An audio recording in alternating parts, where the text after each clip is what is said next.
یہ لو میری سنت،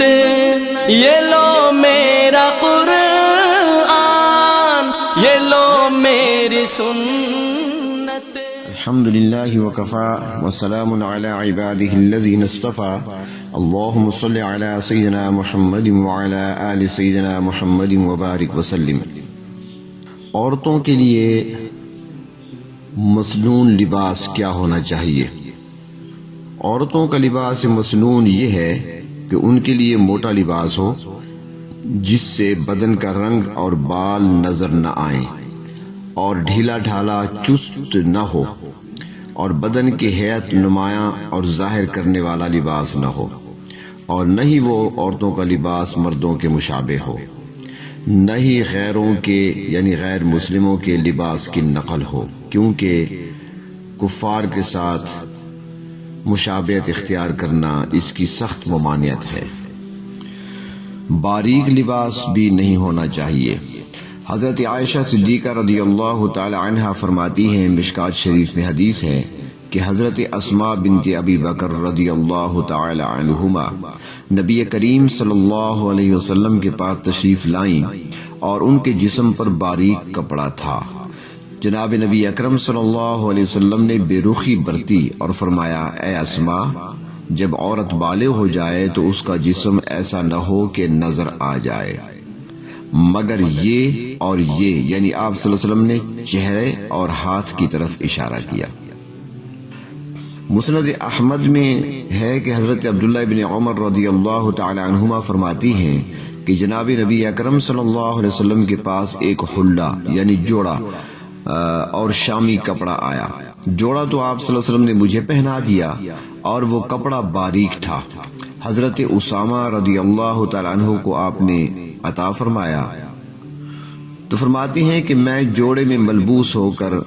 گیا یعنی جوڑا پہن کر، تو آپ صلی اللہ علیہ وسلم نے حضرت اسامہ سے کہا کہ تم نے وہ کپڑے کا کیا کیا؟ حضرت اسامہ رضی اللہ تعالیٰ عنہ نے جواب دیا کہ میں نے اپنی بیوی کو پہنا دیا۔ تو آپ صلی اللہ علیہ وسلم نے فرمایا، اسے کہو کہ اس کے نیچے کوئی موٹا کپڑا لگا لے تاکہ اس کا حجم و حیت لوگوں پر ظاہر نہ ہو۔ معلوم ہوا اگر کپڑا باریک ہو تو اس کے نیچے استر لگانا ضروری ہے تاکہ جسم ظاہر نہ ہو۔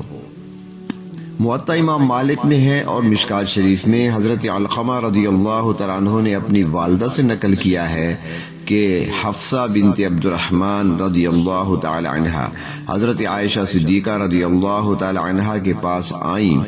وہ باریک دوپٹہ اوڑے ہوئے تھی۔ حضرت عائشہ رضی اللہ تعالی عنہا نے اسے پھاڑ دیا اور اسے گاڑھا اور موٹا دوپٹہ عطا کیا۔ بخاری شریف میں ہے جلدوم، حضرت عائشہ رضی اللہ تعالیٰ عنہ فرماتی ہیں کہ اللہ تعالیٰ ان اولین مہاجر عورتوں پر رحم فرمائے، کیونکہ اللہ تعالیٰ نے جب آیت کریمہ وَلْيَضْرِبْنَ بِخُمُرِهِنَّ عَلَى جُيُوبِهِنَّ کو نازل فرمایا تو ان عورتوں نے اپنی موٹی چادروں کو کاٹ کر دوپٹے بنا لیے۔ یعنی کس قدر جذبہ اطاعت اور فرما برداری کی بات تھی کہ موٹی موٹی چادر کو پھاڑ کر دوپٹے بنا لیے اور اس میں ذرا بھی پس و پیش نہیں کیا۔ چونکہ ایام جاہلیت میں دوپٹوں سے پردہ کا اہتمام نہیں تھا، صرف سر پر اس کا استعمال رائج تھا، لیکن جب یہ حکم آیا تو پھر موٹی چادروں کے دوپٹے بنا کر سر، سینہ اور گلے کو ڈھانک لیا، اور اس کے بعد پھر بعد میں پورے پردے کا حکم آیا، یا ایھا النبی قل لازواجک وبناتک ونساء المؤمنین یدنین علیہن من جلابیبہن۔ تو ان روایتوں سے معلوم ہوتا ہے کہ باریک دوپٹہ جس سے بدن کا رنگ نمایاں ہو، بال کھال نظر آئے، درست نہیں ہے۔ لیکن آج کل ایسے باریک دوپٹوں کا رواج ہو گیا جس سے رنگ، کھال، جسم نمایاں طور پر معلوم ہوتا ہے، جیسے باریک جارجٹ وغیرہ یا اس قسم کے جو چکنے دوپٹے ہوتے ہیں جو سر پر رکتے ہی نہیں۔ تو ایسا کپڑا موجب لعنت ہے۔ دوپٹہ موٹا ہونا چاہیے جس سے پردہ اور ستر پوشی حاصل ہو۔ فیشن اور غیروں کی تہذیب میں آ کر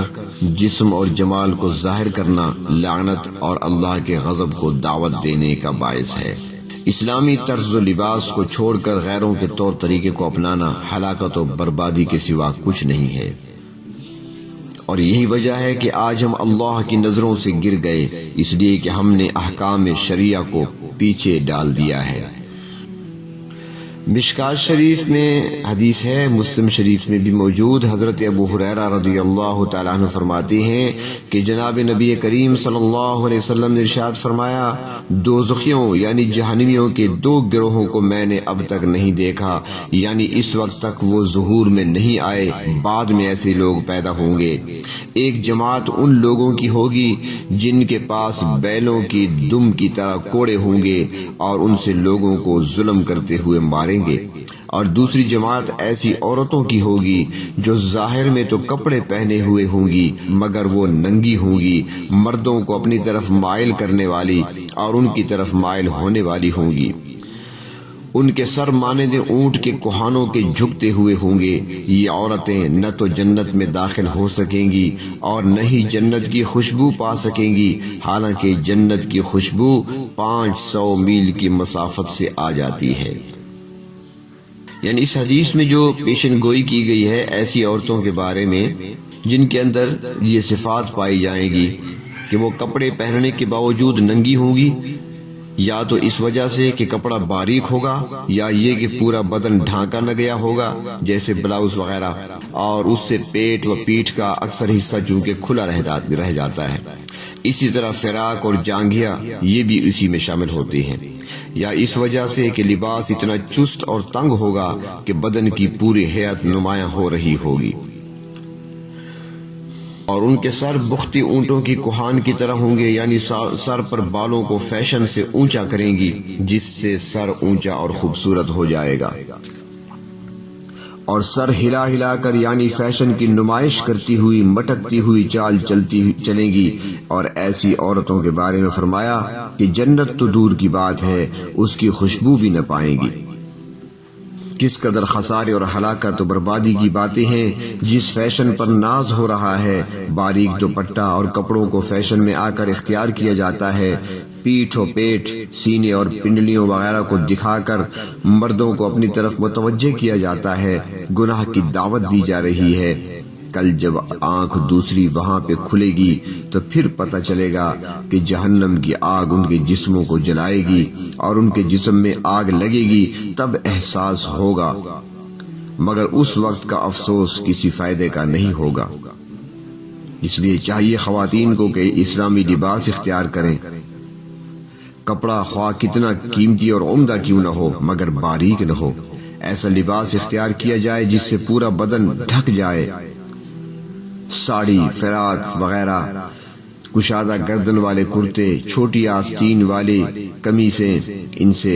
پرہیز کرنا چاہیے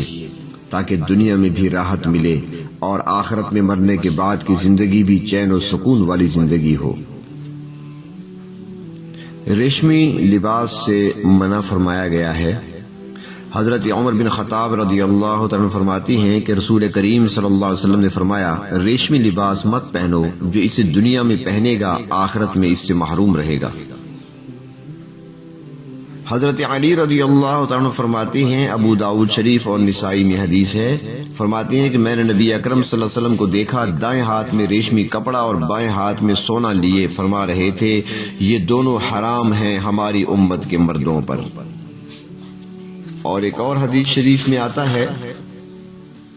حضرت انس رضی اللہ تعالیٰ عنہ فرماتی ہیں کہ جناب حضور اکرم صلی اللہ علیہ وسلم نے ارشاد فرمایا، جب میری امت 5 چیزوں کو حلال سمجھنے لگے گی یعنی اس کا ارتکاب کرنے لگے گی تو ان پر ہلاکت و بربادی آ جائے گی۔ پہلی بات، جب ایک دوسرے پر لعنت بھیجنے لگیں، دوسرا شراب پینے لگ جائیں، تیسرا ریشمی لباس استعمال کرنے لگیں، چوتھا گانے والی باندیاں اختیار کی جانے لگیں، اور پانچویں مرد اور عورت اپنے آپ کو کافی سمجھنے لگیں یعنی شادی کی ضرورت ہی نہ سمجھیں۔ ریشمی لباس پہننا مردوں کے لیے اور سونے کا استعمال کرنا مردوں کے لیے شرعاً جائز نہیں ہے۔ اللہ تبارک و تعالی ہمیں عمل کی توفیق عطا فرمائے اور اللہ رب العزت اپنی نافرمانی سے بچائے۔ یہ لو میری سنت،